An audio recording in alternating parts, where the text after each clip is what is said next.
Hello అండి, అందరికీ నమస్కారం. Welcome to my story Pushpavalli. మరి ఇంకెందుకు ఆలస్యం, పదండి కథలోకి వెళ్ళిపోదాం. అలా మృదుల వింత వింతగా ప్రవర్తిస్తూ అందరి మనసులో భయాన్ని ఇంకా రెట్టింపు చేసేస్తుంది. మృదులను ఎప్పుడు ఎలా ఎదుర్కోవలసి వస్తుందోనని ముగ్గురిలో భయం మొదలైంది. కిషోర్లో అయితే ఆ భయం ఇంకా పెరిగిపోయింది. తన గదిలోకి వెళ్ళి బయటకు వస్తే ఒట్టు. కాసేపటి తర్వాత అరవింద్ బయట బట్టలు ఉతుకుతున్న కమల దగ్గరకు పరిగెత్తుకుంటూ వెళ్తాడు.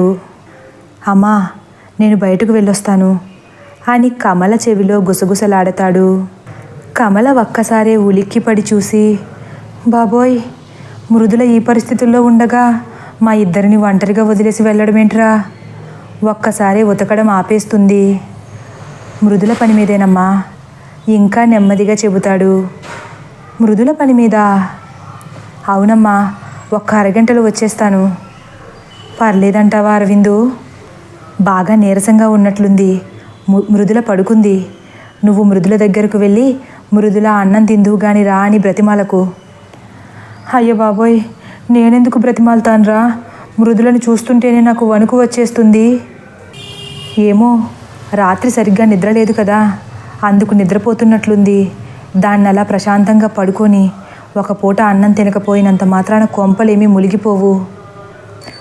పాపంరా, పిచ్చిపిల్ల. ఆ పుష్పవల్లి వల్ల మృదుల చాలా ఇబ్బంది పడుతుంది.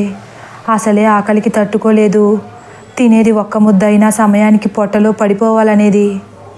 ఇదిగో, ఇందుకే చెబుతున్నాను, నీ ప్రేమ వాత్సల్యాలు చూపించడానికి ఇది సమయం కాదు. మృదుల పడుకుని ఉన్నంతసేపే మనం ఈ సమస్యకు పరిష్కారం వెతకగలుగుతాము. సరే అరవిందు, తొందరగా వచ్చేస్తావు కదా? వచ్చేస్తానమ్మా, నాన్న వచ్చేలోపే వచ్చేస్తాను. ఇంతకీ పూజారి గారి దగ్గరికి వెళ్తున్నావా ఏంటి? ఆయన సాయంత్రం వరకు రారంట కదా? అక్కడికి కాదమ్మా, ఇంకా ముఖ్యమైన విషయం మీదే వెళ్తున్నాను. ఎక్కడికి పెద్దోడా? పద్మనాభం గారింటికి. పద్మనాభం గారింటికా? ఇప్పుడు అక్కడికి ఎందుకురా? ఆయనతో పనేముంది నీకు? వచ్చాక అన్నీ తీరిగ్గా చెబుతాను. సరే, వెళ్ళొస్తాను. మృదుల జోలికి మాత్రం నువ్వు వెళ్ళొద్దు. కిషోర్ని కూడా అస్సలు వెళ్ళొద్దని చెప్పు అంటూ గబుక్కున పైకి లేచి గబగబా బయటకు వెళ్ళిపోతాడు.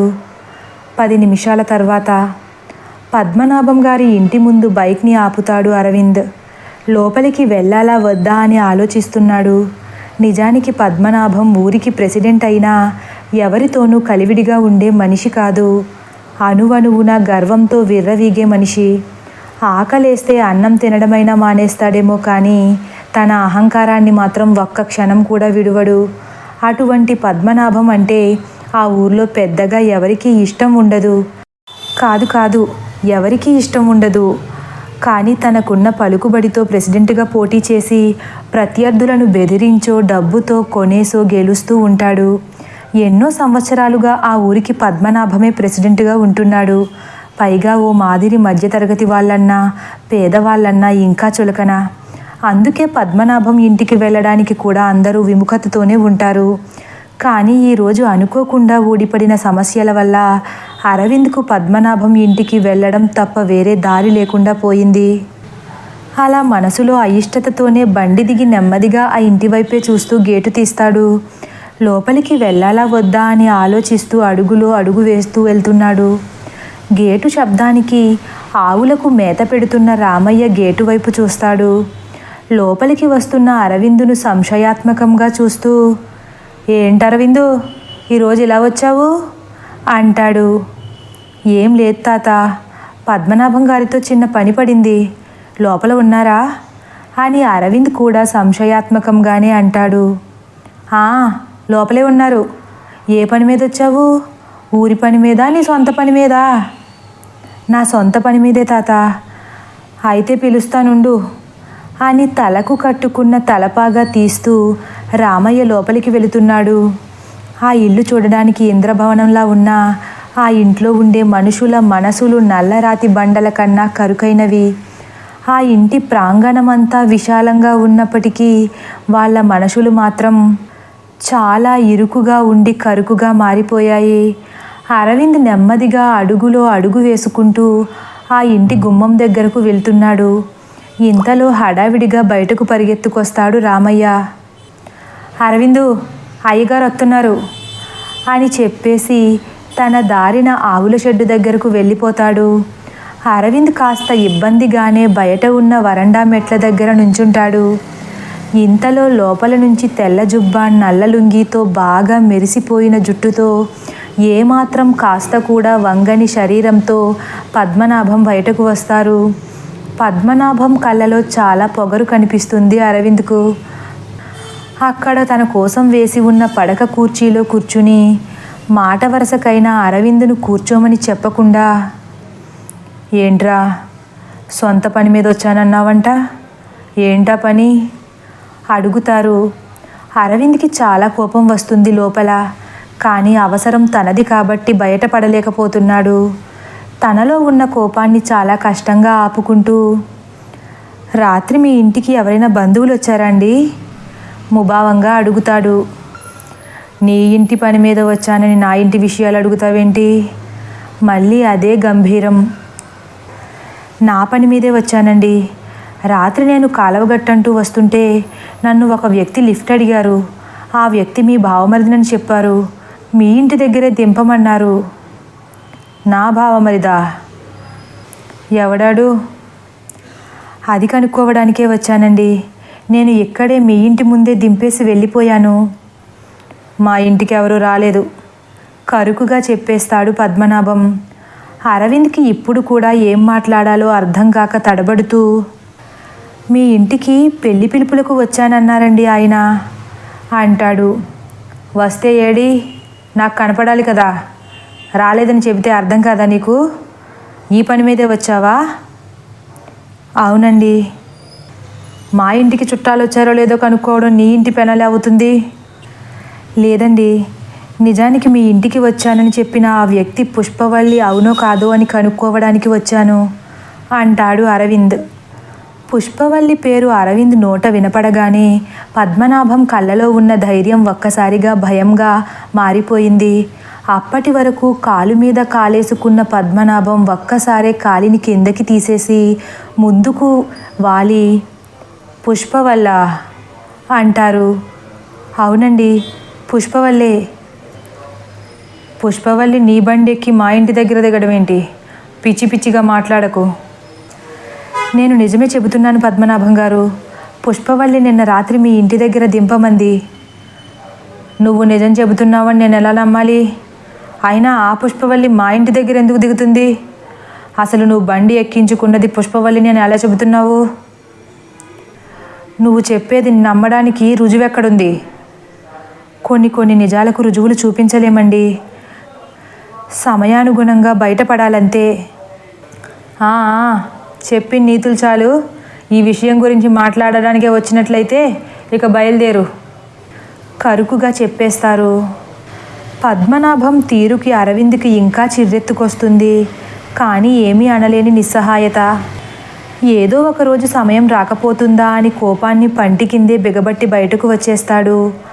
కానీ వెనక్కి తిరిగి వెళ్ళిపోతున్న అరవింద్ వైపు కన్నార్పకుండా చూస్తూ ఉండిపోయారు పద్మనాభం. అరవింద్ మనసులో ఎన్నో ఆలోచనలు. పుష్పవల్లి పేరు ఎత్తగానే చెట్టంత మనిషి ఎందుకు తడబడ్డట్లు? అప్పటి వరకు ఉన్న ఆ గర్వం ఒక్కసారిగా మాయమైపోయిందెందుకు? ఎదుటివారి మాటను కూడా విననంత కోపం ఎందుకు వచ్చింది? ఏమో, ఏం జరుగుతుందో నాకేం అర్థం కావట్లేదు. పూజారి గారు వస్తే తప్ప ఈ సమస్యకు పరిష్కారం దొరకకపోవచ్చు. అయినా ఆ పుష్పవల్లి ఈ ఊళ్ళో ఇల్లు ఉండగా ఈ ఇంటి దగ్గరే ఎందుకు దింపమంది అని మెదడుని నమిలేసే ప్రశ్నలతో ఆ ఇంటిని విడిచిపెట్టి వెళ్ళిపోతాడు. ఇంటికి వెళ్ళేసరికి కమల ప్రసాద్కు అన్నం వడ్డిస్తుంది. చీమ కూడా చిటుక్కుమనంత నిశ్శబ్దంగా ఉంది ఇల్లు. ప్రసాదుకి కమల జరిగిందంతా చెప్పాక ప్రసాద్ కూడా పూజారి గారు ఎప్పుడు వస్తారా, ఈ సమస్యకు పరిష్కారం ఎప్పుడు దొరుకుతుందా అని మదన పడిపోతున్నాడు. ఇంతలో బయట బండి ఆగిన శబ్దం. అరవింద్ వచ్చినట్లున్నాడు, వాడికి కూడా భోజనం పెట్టు చాలా నెమ్మదిగా అంటారు ప్రసాదు. రానివ్వండి, కాళ్ళు చేతులు కడుక్కోవాలి కదా అని కమల అంటుండగా కిషోర్ తన గదిలోంచి నెమ్మదిగా తొంగి చూస్తూ, అమ్మా అమ్మా అని నెమ్మదిగా పిలుస్తున్నాడు. కమలా, ప్రసాదులు కిషోర్ వైపు చూస్తారు. అమ్మా, నాకు కూడా అన్నం పెట్టి లోపలికి తీసుకువచ్చేయి, కడుపు కాలిపోతుంది అంటాడు కిషోర్ కడుపు పాముకుంటూ.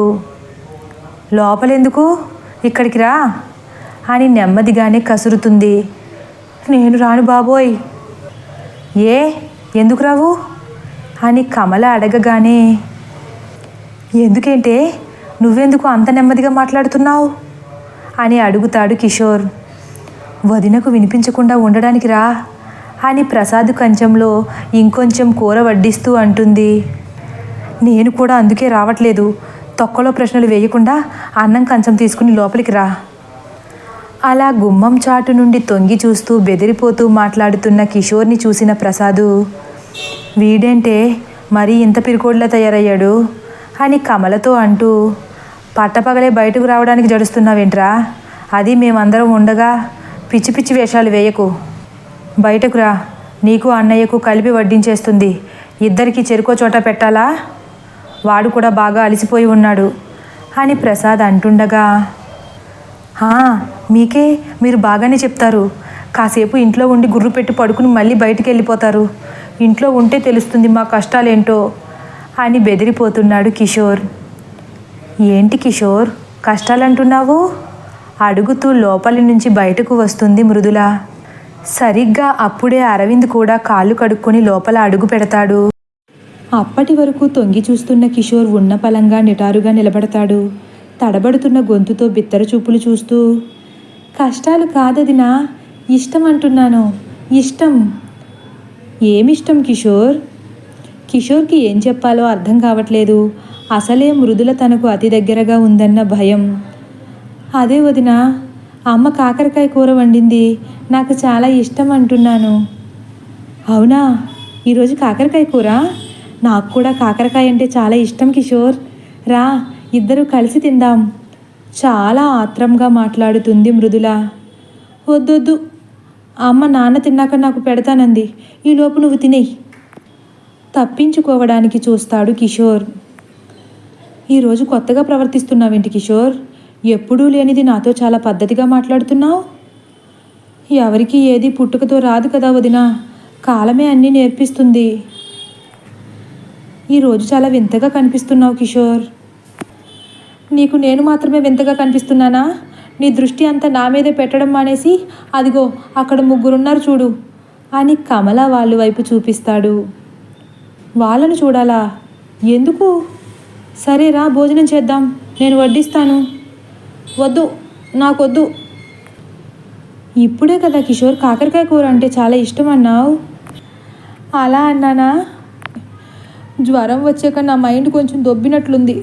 నాకు కాకరకాయ అంటే అస్సలు ఇష్టం ఉండదు వదినా, వెళ్ళి నువ్వే వడ్డించుకుని నువ్వే తినేయి. కుదరదు కిషోర్, నీకు ఇష్టం లేకపోయినా కాకరకాయ కూర అంటే నాకు చాలా ఇష్టం. మృదుల కాస్త గంభీరంగా మాట్లాడేసరికి, అమ్మో, ఇప్పటి వరకు బాగానే మాట్లాడింది కదా, నాకు ఇష్టం లేదని మానేస్తానంటే తనకి ఇష్టమని తినమంటుందేంటి, మళ్ళీ ఆ పుష్పవల్లిని కానీ పోనలేదు కదా అని మనసులో అనుకుంటూ బిత్తర చూపులు చూస్తున్నాడు. కిషోర్, నిన్నే, రా భోజనం చేద్దాం. ఇదేంటి బెదిరిస్తున్నట్లు మాట్లాడుతుంది, రానంటే జుట్టు పట్టుకుని లాక్కెళ్తుందేమో అని మళ్ళీ మనసులో అనుకుంటాడు.